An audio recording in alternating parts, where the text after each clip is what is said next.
Olá a todos, bem-vindos a mais um episódio do Building the Future AI Portugal Podcast.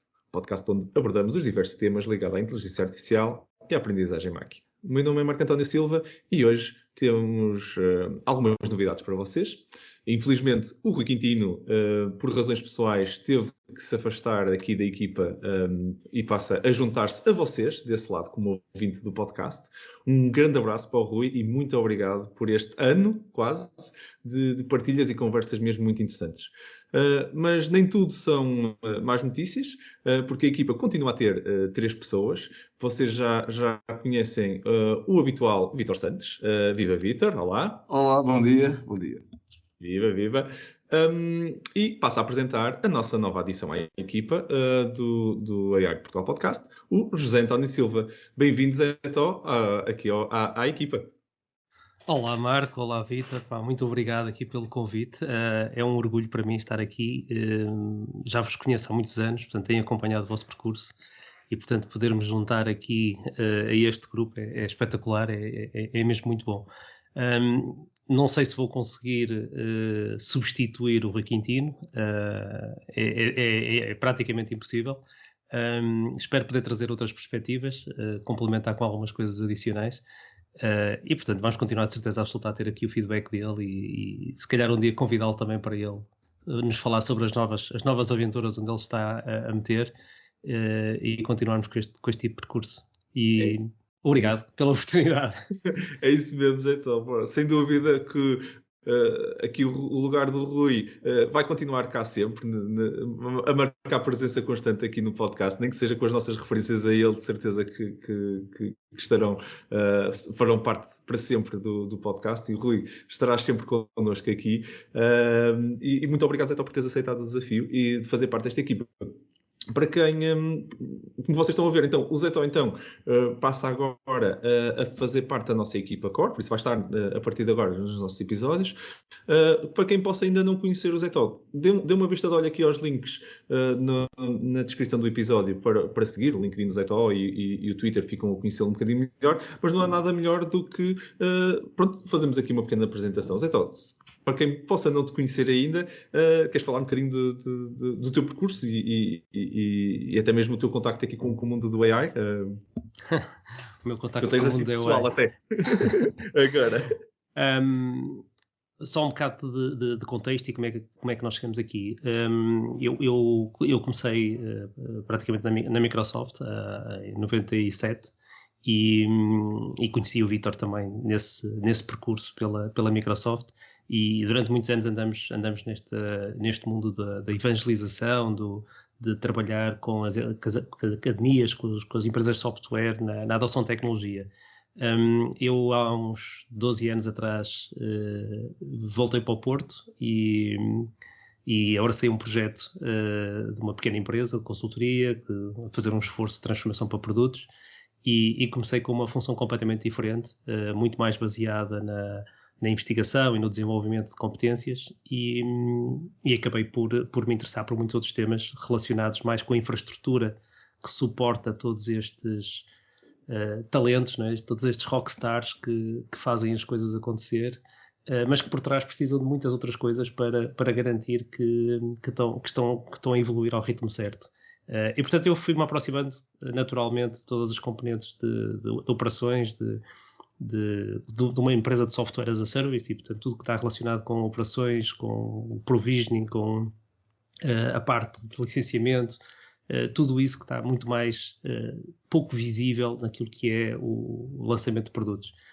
Hoje em dia começo a ter muitos data scientists dentro de casa, começam a ter muitas necessidades de ligar toda essa componente ao produto, aos produtos, e introduzir aqui ciclos contínuos de melhoria. E, portanto, hoje trabalho muito mais naquilo que é os problemas de infraestrutura, do ciclo de desenvolvimento de software, e quando introduzimos aqui machine learning, introduzimos aqui outros ciclos de treino, de disponibilidade de equipamento, de disponibilidade de dados, de privacidade, de utilização de dados, muitas vezes dados que os nossos clientes têm dentro de portas e que não podem sair dessas infraestruturas.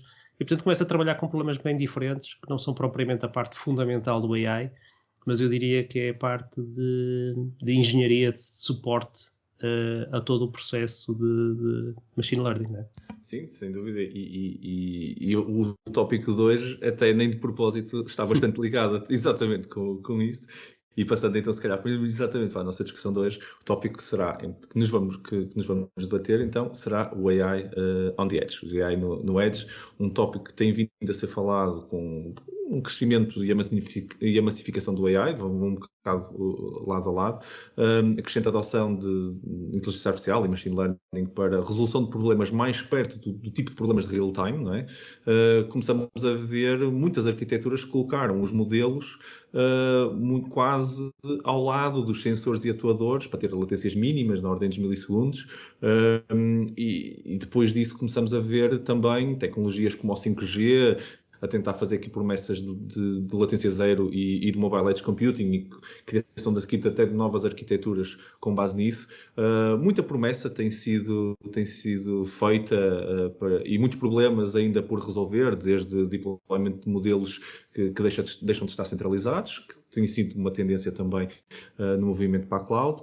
A operação destas plataformas no Edge também passa a ser muito mais complexa. O Edge em si, do ponto de vista de ligação à nuvem, também tem os seus desafios, e até mesmo até a nível de hardware, e tu tocaste aí neste ponto também bastante forte, que tem evoluído tanto na nuvem e agora também no web. Por isso, o que é isto do Edge? O que é que significa para a nuvem? Será que vai substituir um ao outro? São tudo boas questões que de certeza vão alimentar um episódio muito rico em conteúdo e boas ideias, e se calhar vamos mesmo dar aqui o pontapé de saída e começar exatamente a nossa conversa por lançar a primeira questão para ser debatida, que é se efetivamente o Edge então vem de substituir a nuvem, na vossa opinião, e trocar um pouco estes modelos de AI que deixam de ser tão vantajosos no espaço específico do real time. E então, o que é que isto significa? Não sei, se calhar vou começar, passo aqui a palavra ao Vítor, se ele quiser começar. O que é que tu achas, Vítor, desse ponto de Edge versus Cloud e AI? Olha, bom dia. Eu, antes de mais, queria dizer que estou muito feliz de ter o grande amigo Zé Tó. É uma pessoa muito especial, uma das primeiras pessoas a falar em Portugal de cloud computing, pelo menos que eu tenho ouvido desde o início.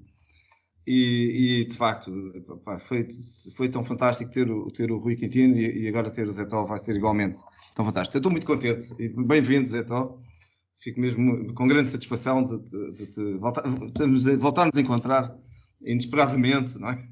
Após tantos anos. E, portanto, estou mesmo muito contente. Relativamente ao tópico de Edge versus Cloud, eu não acho que o Edge venha substituir o Cloud. Eu acho que estamos a falar de coisas completamente distintas, não é? Portanto, quando nós estamos a falar de Edge Computing, estamos a falar de redes que são, no fundo, redes locais, portanto, muito próximas do hardware. Talvez o exemplo mais, comum é o do automóvel, não é? Portanto, estamos a falar de arquiteturas que estão dentro do automóvel, ou até de uma smart home, portanto, a parte de domótica. E, portanto, o que estamos a falar é de arquiteturas que integram uma série de dispositivos, sensores, e depois agora resta saber se esses dispositivos são mais ou menos inteligentes, e depois dizemos que são mais ou menos inteligentes, também temos que perceber o que é que nós queremos dizer por inteligência, versus a cloud. E a cloud tem outra ideia completamente distinta, não é? Portanto, a parte da cloud tem a ver com centralização de dados, com a parte de storage, e de facto, na minha perspectiva, são questões completamente diferentes. Uma coisa é cloud, outra coisa é a parte de Edge. Dito isto, onde é que a inteligência artificial entra ou pode entrar no Edge? Bom, precisamente trazendo inteligência a essa camada, digamos que está próxima do hardware. E isso pode ter enormes vantagens, nomeadamente porque se eu tiver uma lógica, por exemplo, de ter o Edge a comunicar com o cloud, se eu tiver alguma capacidade de inteligência, até de filtragem de informação que existe no hardware, por exemplo, posso diminuir a necessidade de comunicação com uma infraestrutura que esteja, por exemplo, na cloud. E então, isto é de facto algo que pode justificar muito facilmente a introdução de inteligência artificial no Edge. Há uma outra questão que me parece também muito relevante e que podemos pensar que poderia vir a ser mitigada pelo 5G, que é a questão precisamente do que nós chamamos, ficticiamente, de decisões de tempo real. Porquê? Bom, porque, por exemplo, já que falamos de carros, na condução autónoma, há determinado tipo de informação que tem que circular muito rapidamente entre o carro e uma eventual central de controle e voltar para trás. E isso tem uma certa latência, como nós sabemos. Mesmo com o 5G terá latência. Portanto, o que é que teremos algum interesse? Bom, teremos interesse que a própria arquitetura, o próprio carro, digamos assim, consiga tomar decisões inteligentes no próprio momento. Isso significa que temos de ter alguma inteligência dentro do próprio Edge. Cá está a palavra Edge, não é? E eu só dizer mais uma coisa que me parece, que é a questão já muito falada, vem também dos anos 80, da inteligência artificial distribuída. E agora tem-se vindo a falar muito de machine learning distribuído também. Há aqui uma questão, falando de cloud versus edge, que tem a ver precisamente com esta parte do storage. Tipicamente, os nossos algoritmos de machine learning precisam de grandes quantidades de dados. Mas eu, normalmente, em termos do que é estas arquiteturas edge, eu não tenho grande capacidade de storage. Eu estava a dizer o exemplo do carro, provavelmente o que eu tenho.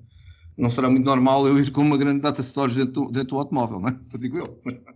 E daí tudo é possível. Mas isto reabre outra vez o assunto da IA distribuída, e em particular, se eu quiser pegar nesses dados para fazer alguma coisa, reabre aqui também o assunto do Distributed Machine Learning.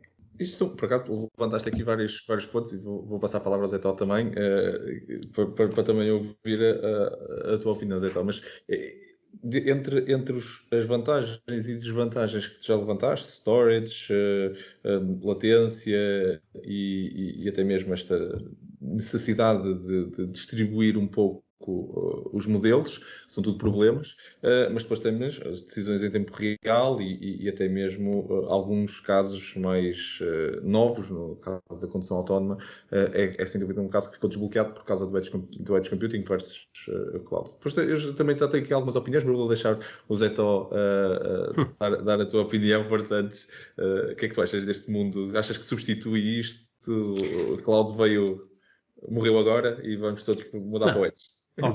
Obviamente que não. Aliás, isto não é um pêndulo que está a ir para um extremo e vir para o outro. Não, longe disso. O que está a acontecer na realidade é aquilo que o Vitor estava a dizer. Há cenários e dependendo do use case nós vamos fazer a computação mais próxima ou mais longe, dependendo do cenário que estamos a tentar resolver. Eu pegava aqui em dois exemplos, se calhar, para além daquele da condução autónoma. Eu pegava aqui em dois, se calhar, mais comuns de toda a gente. Um deles é sem dúvida, os assistentes pessoais. Não é?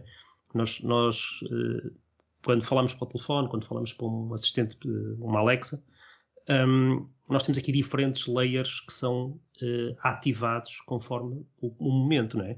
A Alexa não está constantemente a gravar o que se passa em nossa casa. Não é? A Alexa tem uma Alexa, a Siri, a Cortana, qualquer uma delas.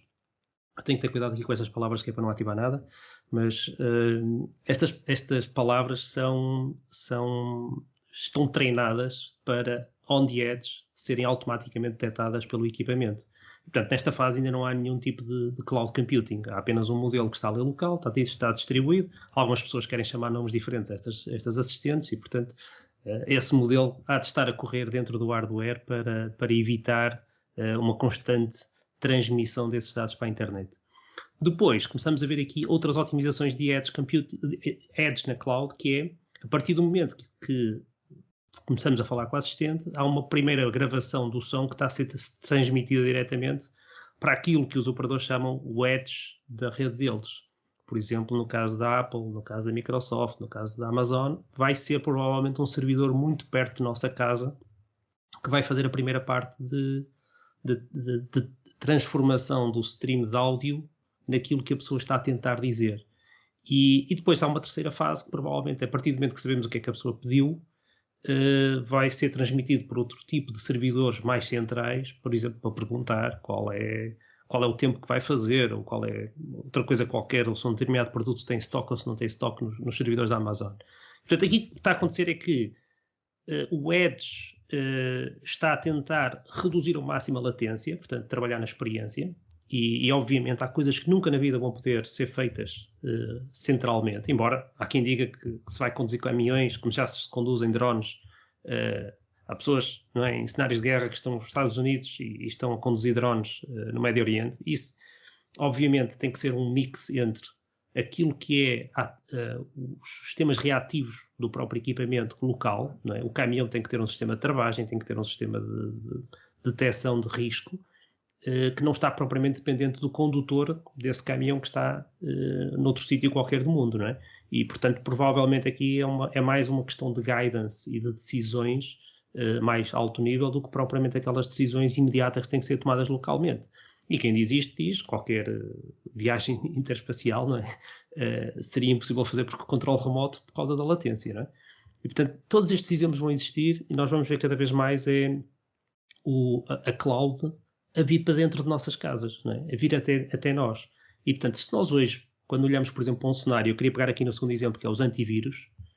O antivírus hoje em dia é toda uma infraestrutura na cloud e é também agentes que estão a correr nos próprios equipamentos, nos servidores e nos portáteis, para detectar novas situações. E, portanto, estes agentes que estão locais estão a tentar apanhar padrões e detectar coisas para gravá-las e para tentar usá-las depois para ajudar a proteger para esse vírus. E, portanto, isto já é o edge da cloud do antivírus, são as nossas máquinas todas que estão a contribuir para isso, não é? E são peças de software que têm que estar a ser distribuídas, que têm que estar a ser atualizadas, e eu imagino, em termos de engenharia, que toda esta infraestrutura é bem diferente de estar a treinar um modelo, não é? Num desktop e estar a ajustar parâmetros, não tem nada a ver com isso, não é? Isto são sistemas que sim tiveram essa parte e continuam a ter essa parte de data science mais fundamental, mas depois são grandes projetos de engenharia com um mix de muitas tecnologias diferentes e até competências completamente complementares. Excelente ponto. E por acaso fizeste-me lembrar uma conversa que tive com o Rui Quintino sobre os antivírus e exatamente sobre alguns hackings que de vez em quando há, exatamente pelo facto de que ele está a aprender no Edge, não é? E está a aprender com as coisas que nós vamos vendo e vamos sendo expostos nas nossas máquinas. E até há ali um hack que fizeram, lembro-me dele partilhar com JavaScript e com alguma dessa aprendizagem, pronto, que estava a privilegiar. Foi numa conversa que tivemos sobre falhas ou hacking de modelos de AI. E ele estava exatamente a usar esse exemplo com JavaScript que conseguia uma dada string que considerava muito importante para dizer que aquilo era seguro e depois pronto, bastava pôr essa string qualquer sítio no teu código ele passava. Uma conversa muito gira e foi um bom exemplo. Por acaso nunca tinha pensado nos antivírus como um cenário Edge. Eu pessoalmente concordo com o vosso ponto de vista, só queria acrescentar que eu acho o 5G, sem dúvida, veio aqui fazer umas promessas interessantes. E acho que é o culminar de um caminho. E tu usaste o exemplo do pêndulo, Zé, então eu vou usar a mesma referência. Que eu acho que nós houve uma altura que nós estávamos a pendular para centralização. E eu lembro-me perfeitamente de estar a ver algumas apresentações da própria Microsoft até, e estar a pensar, ok, nós estamos a pôr todos os nossos ovos aqui em fazer modelos cada vez mais complexos. E acho que houve uma tendência até com o crescimento do Deep Learning em que vai ser tudo modelos ultra complexos e pesados e não sei o quê. Depois as pessoas começaram a entender que se calhar a computação, por exemplo, de vídeo, nunca na vida vai ser possível ser, com o nível de complexidade que nós queremos e precisão que nós queremos, vai ser possível mandá-la toda para a nuvem, porque de um momento para o outro estás a mandar vídeos de 4K para a nuvem e não há operador no mundo, nem mesmo com os 5Gs, que algum dia vão resolver esse problema. E acho que foi aí que batemos no travão. Outro grande problema que se debateu foi, e vocês estavam a falar dos exemplos da condução autónoma, mas acho que os primeiros exemplos que vi onde a coisa bateu seriamente foi na questão industrial, em que tínhamos máquinas com rotações nos milhares de rotações por minuto, em que ele quer quando detectava a previsão de uma falha, e não estávamos a detectar a falha, já estamos a tentar. A previsão da falha, a latência já não chegava. Eu detectava a previsão da falha na nuvem e aquilo já tinha arrebentado a máquina cá em baixo só pelo tempo de latência. E, pronto, aquele sonho de que com a previsão, com um modelo suficientemente preciso, nós conseguimos prever e antecipar, porque tínhamos muita computação para fazer, caiu redondamente, eu acho, nessa altura, e depois foi quando a indústria, na minha opinião, muda para, se calhar temos que fazer isto real-time. E real-time já não precisamos de tanta computação, já não precisamos de tanto poder computacional, porque eu posso detectá-lo no momento e travar. Que é o caso que estavam a falar. Eu adorei, e por acaso acho que podemos falar agora também um bocadinho sobre isso, que é a diferença entre o comando, não é? Do ponto de vista, como vocês estavam até a usar na condução autónoma, e os dois usaram esse exemplo. Se remotamente eu estou a controlar alguma coisa, eu se calhar não, eu quero guiar. E o guidance e quase o decision making é feito com a latência toda que é necessário. Eu estou a fazer uma viagem de carro, eu decidi que quero parar, eu digo que quero parar na próxima estação. Eu não quero parar instantaneamente, eu não vou travar o carro no meio da autoestrada. Ele agora muda a rota, adapta-se, quer fazer uma ultrapassagem. Ele não instantaneamente começa a fazer uma ultrapassagem. Diz, ok, tenho um novo comando para executar, vou ver a segurança e tudo e vou começar a executar esse comando. Agora, não é a mesma coisa que, por exemplo, o carro da frente travou e eu de um momento para o outro estou em modo de controle de acidente e tenho que travar instantaneamente. Essa parte é AI. O resto também é AI, mas é um AI mais lento que pode estar noutra layer de computação. E eu acho que não falamos suficiente sobre isto. Neste momento, há vários AIs. Há o AI reativo, decisão instantânea, e zero humano aqui, e depois todo o outro AI vamos lá, o humano está-me a mandar fazer aqui uma coisa, calcula uma rota para chegar de Lisboa ao Porto, eu calculo a rota, quero fazer uma paragem, gestão de combustível, todas estas coisas acontecem com muito tempo e acho que isto é verdade para a condução, e acho que o exemplo da condução é um bom exemplo, mas vai ser verdade para outras coisas, até mesmo para decisões, por exemplo, de surveillance num aeroporto,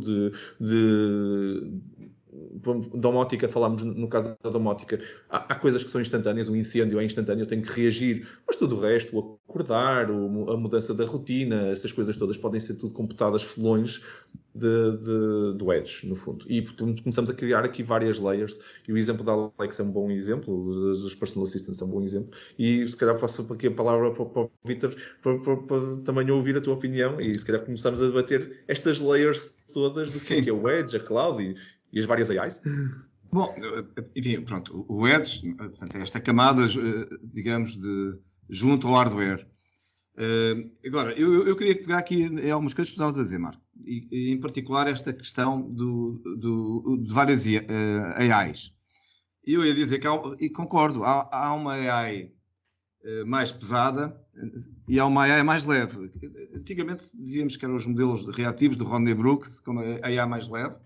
Depois tínhamos do outro lado os modelos cognitivos. Portanto, esta distinção que vinha da origem dos agentes de software, não sei se ainda hoje faz sentido, se não, mas enfim, mas podemos pensar assim. Agora, o que é facto é que os algoritmos de machine learning que nós temos hoje em dia, e em particular os que são baseados em redes de deep learning, são bastante pesados. E, portanto, estes algoritmos são bastante pesados e mais, e precisam de muitos dados. E difíceis de treinar. E difíceis de treinar. Tem que ser treinados. E o que é que isto significa? Significa que, tipicamente, não será trivial implementar este tipo de algoritmos em edge. Portanto, o que fará sentido é, provavelmente, fará muito mais sentido eles estarem na cloud ou estarem em servidores poderosos. É engraçado que ainda hoje, antes de começarmos a conversa, estávamos a falar precisamente de disponibilidade de power para fazer machine learning, não é? Não é? Estamos aqui a dizer, bom, temos que arranjar mais umas máquinas, o que é que se faz? Não? Enfim, portanto, o que é que eu acho? Eu acho que, na verdade, estamos a falar aqui de uma parte de inteligência artificial que vai ter que estar no Edge, e isto significa novos skills de programação. É preciso ver que não estamos a falar da mesma coisa. Provavelmente irão surgir uma série de programadores especializados em Edge Computing. Portanto, o que eles fazem, no fundo, é programação distribuída multi-device. Dentro dessas pessoas especializadas, provavelmente irão também utilizar algoritmos de inteligência artificial, mas provavelmente estes algoritmos de inteligência artificial não serão aqueles que nós estamos a usar de forma aqueles muito pesados, como estamos a usar, por exemplo, para treinar redes de deep learning com coisas muito com milhões, até bilhões de dados. Serão outro tipo de algoritmos, provavelmente fuzzy, bayesianos, que vão ter que tomar decisões muito, muito rápidas em termos do que é aquele conjunto de hardware para tomar uma decisão. Por exemplo, voltando ao exemplo do carro, por exemplo, travar imediatamente o carro. E portanto, eu penso que será assim. Também, por outro lado, tal como já acontece em termos de qualquer relação entre Edge e Cloud, há sempre uma articulação, porque no fundo o Edge e o Cloud são peças de uma arquitetura distribuída, ou de uma macro-arquitetura distribuída. Portanto, a mesma coisa vai ter que acontecer em relação à inteligência artificial. Provavelmente vai haver uma parte de inteligência que vai estar no Edge e vai haver uma parte de inteligência, sobretudo esta que está ligada às questões de machine learning, que obriga a grande quantidade de dados, que estará na cloud. Portanto, se fará algum sentido, pelo menos na minha cabeça, o que me faz sentido é que haja aqui uma distinção. Eu queria só dizer mais uma coisita. Eu estava aqui a falar dos programadores. E o que eu acho é que neste momento estamos a treinar programadores, realmente, data scientists, para a cloud. Não estamos a treinar. Ou pelo menos eu ainda não vi nenhum curso aqui em Portugal a dizer formamos programadores para o Edge. E notem que, como estávamos a observar, eu não quero que as pessoas fiquem a pensar que o Edge é só os carros. Não, não é, ou só a questão da domótica. Agora já não se diz domótica, não é? Smart homes, não é? Acho que é assim, não é? É mais déjà vu, não é? É isso, não é? Pronto. Mas também para a indústria, portanto, como tu estavas há pouco a dizer, cada vez mais estamos numa lógica até enfim, na indústria existem outras componentes, nomeadamente a dita cyber physics, não é? Da indústria 4.0. E, portanto, há aqui uma oportunidade de desenvolvimento de software que eu acho que vai ter um boost gigante. Eu por acaso, eu adorava ouvir a opinião do Zé Tó, principalmente neste ponto do skilling e da programação, porque eu lembro-me de uma conversa, Zé Tó, que nós tivemos, acho que era por causa do JavaScript, que agora as páginas web ocupam um imenso espaço e a memória nunca mais acaba, e de um momento para o outro estamos a mover-nos para a cloud e a dizer, pronto, agora o CPU custa dinheiro, a memória custa dinheiro, eu tenho que voltar a otimizar, e invertemos o princípio. Eu acho que Marco, deixa-me só dizer mais uma coisinha. Eu também estou muito curioso a ouvir a opinião do Zé Tó, mas só para dizer, é que para, nós na cloud, os skills de programação, e em particular, por exemplo, usando as tecnologias da Microsoft, não são assim tão distintos. Agora, no Edge, já tens que saber programar o sensor, já tens que andar já não é exatamente a mesma coisa. Estamos ali, voltamos a estar em Edge no misto, não é? Muito... Enfim, eu estou muito curioso também de ouvir aqui a opinião do Zé.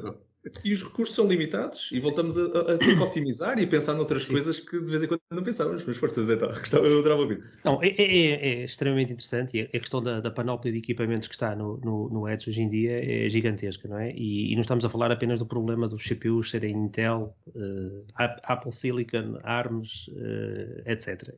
Estamos a falar de mesmo frameworks, de capacidade de GPUs, etc. Tudo isto multiplica e dificulta bastante quem está a trabalhar a esse nível e tem que otimizar para aquele tipo de hardware. Obviamente, quem está a fazer este tipo de esforço provavelmente está a trabalhar as equipas dos próprios fabricantes do hardware, não é? Aquilo que vai dentro de um SDK hoje em dia de um iPhone é brutal, não é?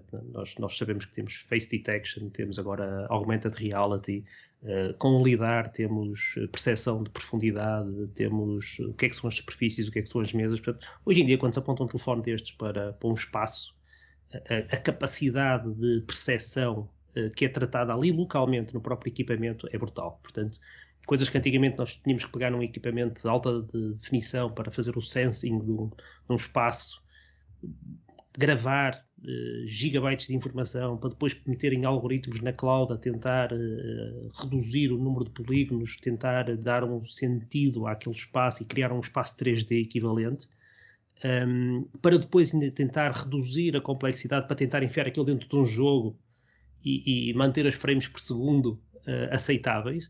Portanto, esse esforço todo, nós hoje em dia com um telefone de bolso fazemos coisas extraordinárias porque realmente já estão muitos modelos dentro do equipamento, já há muita otimização a este nível. O que nos leva a trabalhar um nível de abstração maior. Quer dizer que nós, em termos de desenvolvimento, trabalhamos com outras abstrações, trabalhamos com estes SDKs, e neste caso concreto dos algoritmos de machine learning, há um esforço neste momento para tentar criar pelo menos runtimes que sejam compatíveis e mais ou menos universais. Portanto, há duas iniciativas aqui, pelo menos, que eu conheço. Portanto, uma é aquele formato de ONNX, em que a Microsoft, Facebook, etc., uma série de empresas estão envolvidas para tentar ajudar a criar aqui um modelo portável dos algoritmos treinados. E, portanto, isto é uma excelente forma de nós treinarmos coisas na cloud e fazermos deployment depois em livrarias que estão mais que comuns em muitas plataformas diferentes, e portanto não temos aqui a questão da compilação muito específica. E depois também temos aquelas questões mesmo de hardware. Portanto, há um projeto que é o Sphere da Microsoft para um ambiente seguro, porque aqui já começa a entrar outra questão, que é se nós temos esta capacidade de computação e se temos capacidade de enviar código para o Edge, temos de ter alguma garantia de que esse código que está a ser enviado para lá não é um vírus e que não é nada, que não é controlado, e portanto da maneira que nós estamos a distribuir estas coisas todas pelas casas e pelas fábricas, nós não queremos vir a saber que afinal o nosso equipamento também está a correr um algoritmo de uma empresa qualquer chinesa ou russa que tem outras intenções e portanto E até a comunicação, não é? Quer dizer, tu ter protocolos de comunicação Edge Cloud, uma coisa é andarmos aqui com os HTTPS da vida e os certificados e tudo, e outra coisa é dizer assim, não, embebido no próprio device está um controlador seguro que te liga à nuvem e que é untamperable, entre aspas. Exatamente, e que não vai correr código e que não vai correr código que não for autorizado, mesmo pela nossa infraestrutura de IoT ou por aí fora. E, portanto, esse tipo de validação que eu acho que quem nos ajudou a chegar aqui foi as consolas de jogos, quando começaram a introduzir estes chips para proteger o próprio hardware da execução de jogos piratas, mas hoje em dia que é extremamente importante, e o vídeo também, exatamente, o vídeo por causa da proteção dos direitos de autor. Essa infraestrutura toda é aquilo que hoje em dia nos vai ajudar também a correr os algoritmos, os containers on the edge. E estas iniciativas que estão a ser feitas para correr estes modelos de uma forma portável ou para correr containers de uma forma segura, caminham todas para um modelo que é a abstração do hardware com base em containers, não é? E portanto provavelmente vamos ver muito aquilo que acontece hoje na cloud, que é o Kubernetes e equivalentes a suportar uma panóplia enorme de hardware, e abstrair-nos completamente disso. Se calhar vamos ver isso a chegar também aos equipamentos de Edge.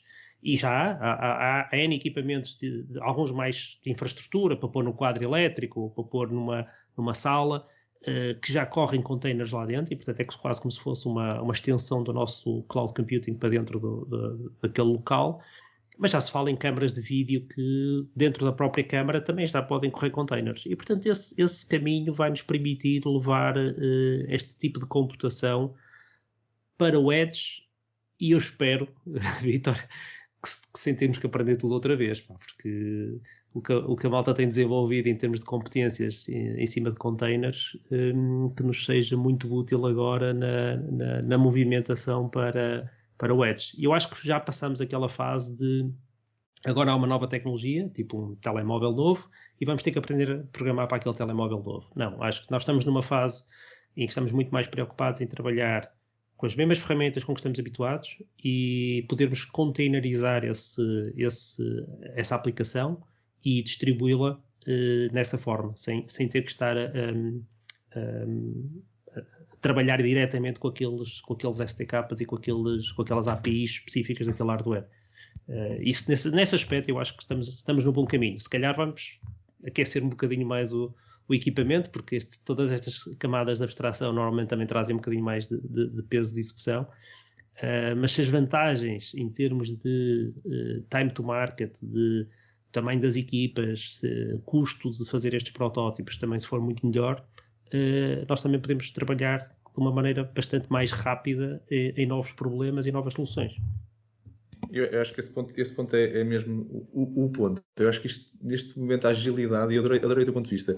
Eu concordo que nós não vamos, sem dúvida, criar novas, ou não devíamos, espero mesmo que não seja esse o caminho, começarmos a criar novos SDKs específicos para embedded devices, como já foi no passado, não é? Quer dizer, nós tínhamos, quem programava embedded tinha uma stack completamente independente e hoje em dia já não acontece. Até hoje em dia, se quisermos estar a desenvolver embedded independentemente, quer dizer, continuamos sempre a programar microcontroladores com o seu próprio, se quisermos ir muito low level, conseguimos sempre ir. Mas às vezes é o just-in-time que faz isso, não é? O transpiler, o just-in-time, exatamente. É que compila e adapta e melhora a performance. Mas não é tanto a questão de quem está a desenvolver as intenções, não é? Quem tem o know-how, que tem que estar constantemente a fazer o tuning para cada equipamento, não é? Temos que acreditar um bocadinho mais nestas camadas de performance da última parte, não é? Quem está a nos ouvir, que esteja hoje a tirar se calhar um curso de Data Science ou até mesmo de Engenharia, se calhar está a dar uma outra importância neste momento às cadeiras de compiladores que vocês estão a fazer. Provavelmente, eu lembro-me quando eu próprio estive a dar as minhas cadeiras de compiladores, se calhar não dei tanta importância como dou hoje, e o que o Zé já disse é bem verdade. Acho que muita desta abstração tem a ver com o JIT, com ser capaz de compilar e interpretar isto para o hardware específico que estamos. Antigamente eu acho que era um bocado a luta Intel e AMDs e era só CPU, e hoje em dia já temos N arquiteturas de tudo já dentro do compilador. Eu acho que isso cria mesmo esta abstração. E tu falaste também de outro ponto muito giro, que é o ONNX. E o ONNX, o ONNX Open Neural Network Exchange, para quem não conhece, dê uma vista de olhos, vale a pena. É um standard praticamente, quer dizer, um standard. Pronto, isto não é um standard, não há um RF... mas é uma tentativa de... Exatamente. Um dia lá chegará. Exatamente. É um consórcio suficientemente grande para podermos quase chamar um standard. E isto aqui é uma boa abordagem para nós conseguimos, pelo menos, reutilizar. E já agora, isto, na minha opinião, transcende o Edge.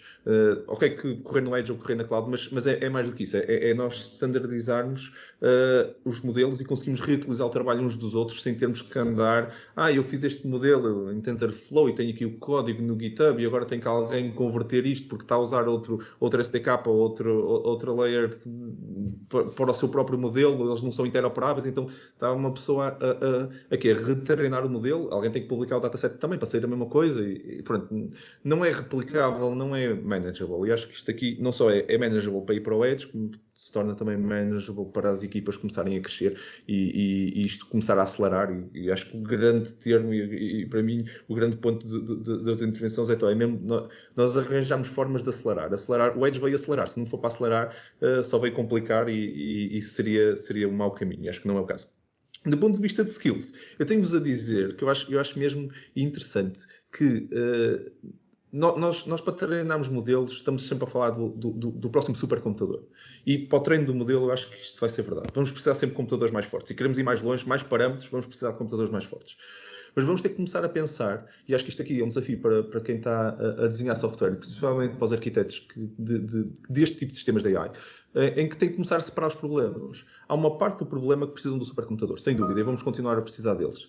Mas, por outro lado, na minha opinião, vamos começar a ter que ter outros skills de otimização, em que eu já não quero o supercomputador, que eu vou partir do pressuposto que para esta parte do problema, para esta reação, eu não quero o supercomputador. Eu quero um hardware muito tailored, muito específico, que eu vou querer desenhar, e pronto, voltamos se calhar aqui ao problema da parte de engenharia eletrotécnica, a suportar um pouco, o hardware, no fundo, a suportar estes modelos, diz assim, pronto, eu tenho aqui um modelo de computação visual, de computer vision, e que eu quero detectar aqui pessoas, ou quero detectar objetos, ou quero detectar alguma coisa neste vídeo, e então eu estou completamente focado nesse problema. E há hardware que se calhar vai ser muito específico para isto. E a minha opinião é que vamos ter que começar a ter outras skills que vamos ter que começar a ter em conta na arquitetura. Se calhar não tanto na programação, mas na arquitetura. Quando eu desenhar o meu sistema, eu tenho que começar a ter considerações destas. Qual é o tipo de câmara que eu vou colocar lá? Qual é o tipo de GPU que eu coloco lá? Qual é a arquitetura específica que me consegue dar o melhor custo? Porque agora estas coisas são baratas, mas atenção, não se enganem. Se vocês começarem a querer ir para edge computing a sério, vocês vão começar a gastar dinheiro. Não é com os Raspberry Pis e com os off-the-shelves assim, ARM, que vocês vão fazer isto. Por isso, o hardware, apesar de ser escalável e barato, na minha opinião, a arquitetura de software já vai começar a ter que ter em conta também estas componentes de hardware. E acho que é um shift que ainda não aconteceu, é um shift que está a acontecer e que vai começar, se calhar, até a nível de formação e até a nível da literatura que todos nós vamos ter que começar a ler, vamos ser, se calhar, um bocadinho mais engenheiros eletrotécnicos também na nossa arquitetura e não só pensar nas frameworks e no treino dos modelos. É a minha opinião, pessoal. E deixo partilho. Força. E eu só aqui acrescentar 2 ou 3 coisitas. Uma para dizer que eu acho que realmente que há aqui skills especiais que se tem que aprender para trabalhar nesta área do Edge. E aqui dizer uma coisa dentro dos skills especiais, há uma parte que não é só o Edge, é em relação a toda a IoT, que é a questão da segurança. Portanto, nós temos aqui um problema muito, muito grande de questões de segurança portanto, a resolver, não é? Eu também queria acrescentar uma outra coisa, e já agora posso até precisar um bocadinho mais, porque a verdade é que nós estamos a falar de arquiteturas que estão muito próximas dos devices, sejam os sensores, e os ataques podem logo começar por alteração do valor de uma medição. Pá, isto é disto que estamos aqui a falar, não é? E se eu estou a usar esses dados para treinar modelos, não é? Então, estamos aqui com um problema muito grande. Estas questões de segurança em IoT e segurança no Edge são questões que não estou ainda completamente interessado. Não é? Enfim, a segunda coisa. Tu estás-te a lembrar quando o Saddam comprou aqueles tanques insufláveis para pôr no deserto, que era para enganar a malta que estava a ver os satélites. Né? Eram insufláveis para brincar. Mas olha, é uma boa comparação. Pá, não, exatamente. Hacking aos sensores, né? E aos modelos treinados. Exato, esta era uma pequena. Eu tenho mais outra observação que tem a ver com o que me parece que já está a acontecer com ferramentas da Coral e da própria Google, não é? Chama aqui o Google TPU, não é? Eu penso que é isso. Enfim, que estão a começar a aparecer, digamos, ferramentas, plataformas, acho que ou mistura de ferramenta e plataforma, para fazer esta articulação entre uma inteligência artificial que está em cima do hardware, nesta camada Edge, e uma inteligência artificial que estará, então, na cloud, que obriga, de facto, a mecanismos mais fortes. E eu penso que vamos continuar a assistir ao crescimento deste tipo de ferramentas e até ficarem mais vulgarizadas. Penso que neste momento não serão assim muito comuns, não é? Pelo menos para a maioria das pessoas, provavelmente quem está a ouvir, não sei se calhar há uma multidão que já teve a meter as mãos na massa nestas coisas. Mas queria dizer estas 2 notas que me parecem que são coisas que nós vamos assistir, estas 2 preocupações, na segurança e neste tipo de plataformas, que no fundo vão acelerar esta harmonização entre uma IA Edge e uma IA Cloud. Acho que podemos, talvez, se ser exagerado dizer assim. São bons pontos. Força, Zé. Há um desafio aqui que é, a partir do momento em que nós estamos a fazer código desta maneira, não é? Isto não é propriamente criar uma determinada regra, um algoritmo, uma coisa mais explícita e compilar e distribuir. Aqui o que nós estamos a fazer é gerar código, não é? O ingrediente mais importante até é a qualidade daquilo que nós estamos a dar aos modelos. E, portanto, há toda uma indústria à volta uma competência à volta do curar dados que está-se a tornar muito maior. E hoje em dia, se calhar, estas equipas que estão a fazer estes projetos maiores acabam por ter necessidades gigantescas de pessoas que estão a olhar para a forma de colecionar os dados, para a forma de tentar fazer labels o mais automáticos possíveis, para a forma de fazer as correções, para estar a interagir com pessoas e estar a ter humanos a fazer essas edições, que tudo isso junto vai-nos gastar muito mais horas. E é um trabalho que depois tem um efeito gigantesco nos resultados e que depois, para a parte de treino, vai requerer sempre cada vez mais hardware, porque à medida que também estamos sempre a juntar mais exemplos e mais datasets, estamos a aumentar também o tempo de treino para procurar as diferentes hipóteses.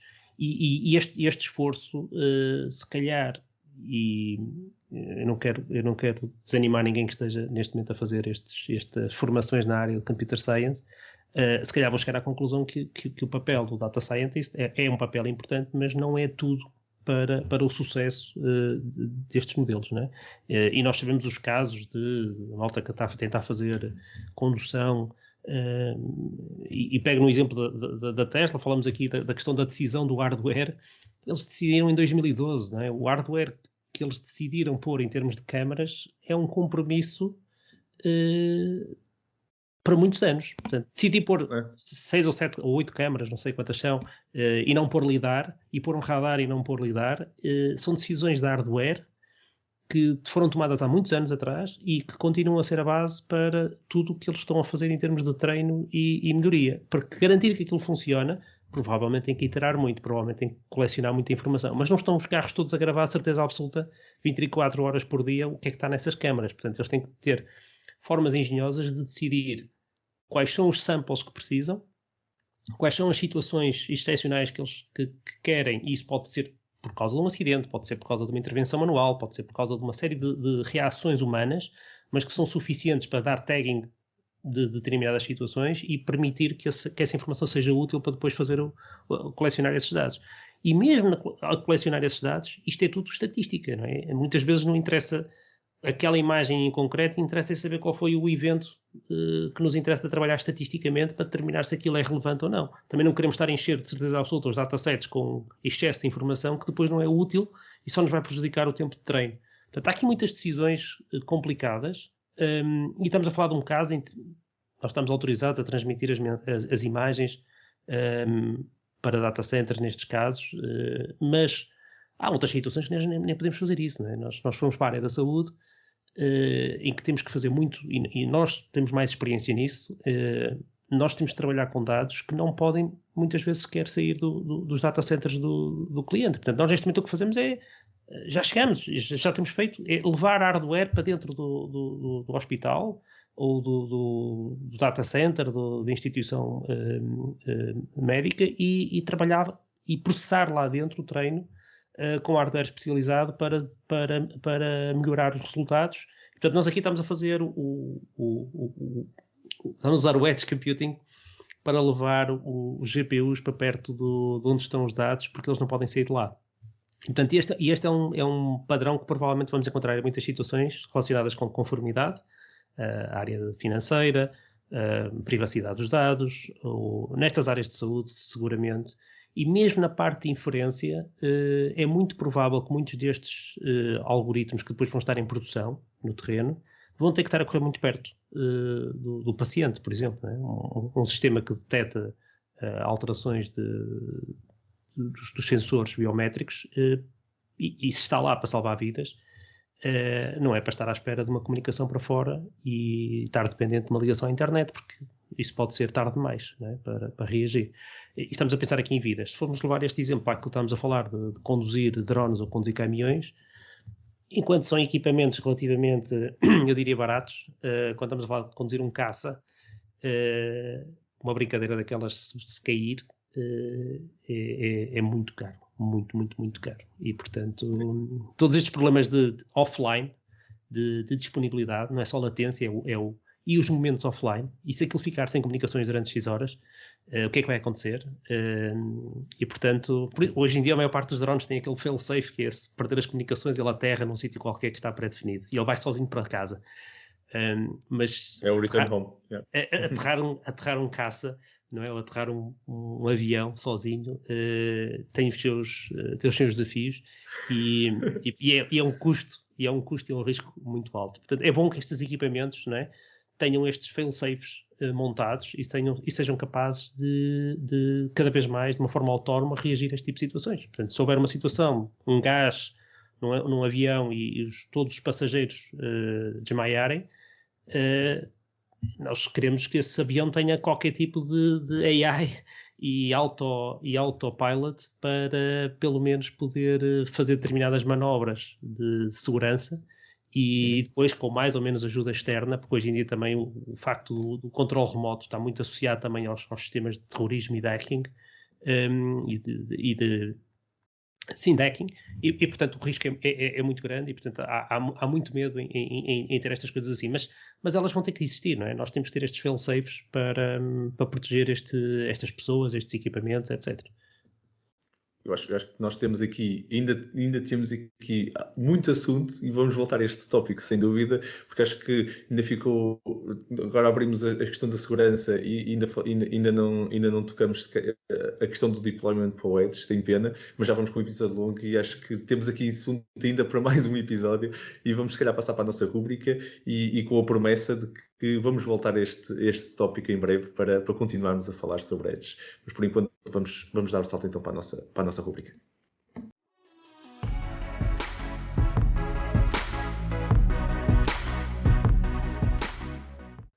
Bem-vindos à nossa rúbrica AI News, o segmento que já faz parte então dos nossos episódios e em que cada um de nós traz uma notícia. Por isso nós vamos vos trazer 3 notícias que surgiram e que achamos relevantes, e partilhamos os nossos comentários. A ideia é sempre não terem a notícia na sua íntegra, mas poderem lê-las e usando os links que têm na descrição do episódio para poderem seguir e ler a notícia na íntegra. Vítor, passo-te a palavra a ti para abrir hoje o nosso segmento da AI News. Que notícia trazes tu então para nós? Olha, não é exatamente bem uma notícia, são duas coisas. Eu queria chamar aqui a atenção para uma iniciativa que já tem mais ou menos um ano, da Comissão Europeia, que é uma iniciativa chamada European AI Alliance, onde, na verdade, é uma iniciativa portanto, dinamizada pela Comunidade Europeia, onde se encontram uma série de pessoas interessadas em inteligência artificial, e existem vários fóruns, blogs, uma série de documentos, e portanto gostava de chamar a atenção para este European AI Alliance como algo de muito interessante, muito atualizado e um bom local para ver informação acerca do que está a ser feito nos diferentes países da Comunidade Europeia. Por exemplo, ontem estive a ler um artigo sobre um indivíduo a propor uma estratégia de adoção de inteligência artificial para um governo, neste caso o governo da Ucrânia. Mas, dentro desta iniciativa, há algo que é bastante engraçado e que liga com um dos nossos temas, penso que daqui há umas semanas atrás, que é o chamado ALTAI, The Assessment List of Trustworthy Artificial Intelligence. E o que é isto? É uma lista publicada, que é composta por 7 tópicos, que depois são subdivididos, cada um dos 7 tópicos, em vários, que permite a cada organização fazer a sua autoavaliação dos sistemas de inteligência artificial que está a desenvolver. Precisamente percebendo se está a desenvolver sistemas de inteligência artificial que podem ser ou não confiáveis. Está muito bem feito. Às vezes estas coisas dos assessments são muito longas. Estamos aqui a falar de um documento que tem apenas, incluindo capa, 34 páginas, e que recomendo mesmo que que deem uma olhadela nisto, e em particular, se é o vosso caso é estarem a desenvolver aplicações de inteligência artificial nas vossas organizações, então percam aqui uns tempos para fazer o assessment, para saber se vocês estão a desenvolver algo que possa ser entendido como confiável ou não pela comunidade europeia. Excelente dica e até mesmo um repositório interessante para que partilhas, Vítor. Muito obrigado pela partilha. Zé Tó, tua estreia hoje, não é verdade? Que artigo, que notícia, que ponto é que queres partilhar hoje connosco na AI News de hoje? Eu trago aqui uma gravação de uma entrevista ao Andrei Karpathy, que ele agora está na Tesla, está neste problema da condução autónoma, e ele traz-nos aqui, em palavras bastante acessíveis, muitas histórias sobre o que é hoje em dia o processo de engenharia por trás do desenvolvimento deste tipo de condução autónoma. E particularmente um objetivo que eles têm lá, o projeto Vacation, que é o de chegarem a um ponto em que eles, data scientists, vão de férias e o sistema continua a melhorar. E portanto, isto acho que é um excelente objetivo para quem está nesta área, e portanto acho que é um bom texto neste caso uma gravação para ouvir. Isto faz parte também de um novo podcast que está a começar, feito pelo Peter Abid, e ele é um dos professores em Berkeley, e portanto, de certeza absoluta que os próximos, se começou com este convidado, os próximos convidados vão ser todos muito interessantes. E portanto, este é o link. E para não estar só aqui a dar o exemplo da Tesla, eu tenho aqui mais um link que também é interessante em termos de blog, com também o progresso destas equipas nesta área, de uma equipa inglesa, que é a Wave. Eles estão ligados à Jaguar, ou pelo menos provavelmente estão muito mais próximos da Jaguar neste momento, mas que estão a fazer exatamente a mesma coisa. Portanto, também estão a usar as câmaras de vídeo sem o lidar, e estão a tentar só com as câmaras de vídeo fazer exatamente o mesmo conceito de condução autónoma, e portanto com muitos pormenores sobre o progresso e as decisões e as formas como eles estão a trabalhar este tipo de dados para conseguir construir este tipo de autonomia. Excelente partilha, e realmente assim equilibraste hoje no balanço um bocadinho da Tesla, e tu conseguiste equilibrar aqui a coisa. E é verdade que estamos a ver muita gente, e por acaso é um bom ponto. Há mesmo muita gente a fazer outras coisas que não seja só a Tesla, outras abordagens sobre o mesmo problema, e também é importante isso e essa variedade. Obrigado, Zé Tó. Eu trago-vos um artigo, por acaso não é recente, mas que, quando estava a preparar este podcast do tópico do Edge, lembrei-me de um artigo que li. Pronto, quem me conhece assim mais pessoalmente sabe que eu sou um fã do espaço, e se calhar noutra vida teria ido por um caminho diferente. Se tivesse nascido se calhar noutro país, teria feito um caminho muito provavelmente diferente, que se mantivesse esta paixão. O artigo que eu vos partilho é um artigo na altura, foi lançado poucos dias antes do lançamento, neste caso da aterragem do Perseverance, do rover, do último rover que entrou e que chegou que aterrou já neste momento. Na altura do artigo não tinha aterrado, mas que depois aterrou com sucesso em Marte, que leva dentro dele, se calhar as pessoas só viram depois a parte da câmara e ele andar a tirar umas fotografias, o primeiro vídeo de alta definição da superfície de Marte, mas lá por baixo dele, lá escondido, levou um pequeno helicóptero chamado Ingenuity. E o Ingenuity é e o artigo é uma entrevista, o artigo partilha uma conversa, uma entrevista com o Tim Cahan, e o Tim é basicamente o Helicopter Operation Lead da JPL, da Jet Propulsion Laboratory da NASA. E é uma entrevista incrível, onde eles falam mesmo do hardware e dos sensores, e de como é que este helicóptero voa sozinho em Marte, e já agora alguns problemas engraçados, porque a atmosfera de Marte é muito mais leve e o facto de que, pronto, os algoritmos que nós na realidade temos que treinar e as coisas que nós estamos a fazer decisões sobre drones cá na Terra é um bocadinho diferente. Nós temos aqui coisas como GPS e outras coisas que nossos drones caseiros e que conseguem voltar para casa e tudo têm que fazer, e este tem que olhar e fazer decisões mais perto que um piloto faz, não é? Que olha para onde é que está a pista e começa a fazer as decisões.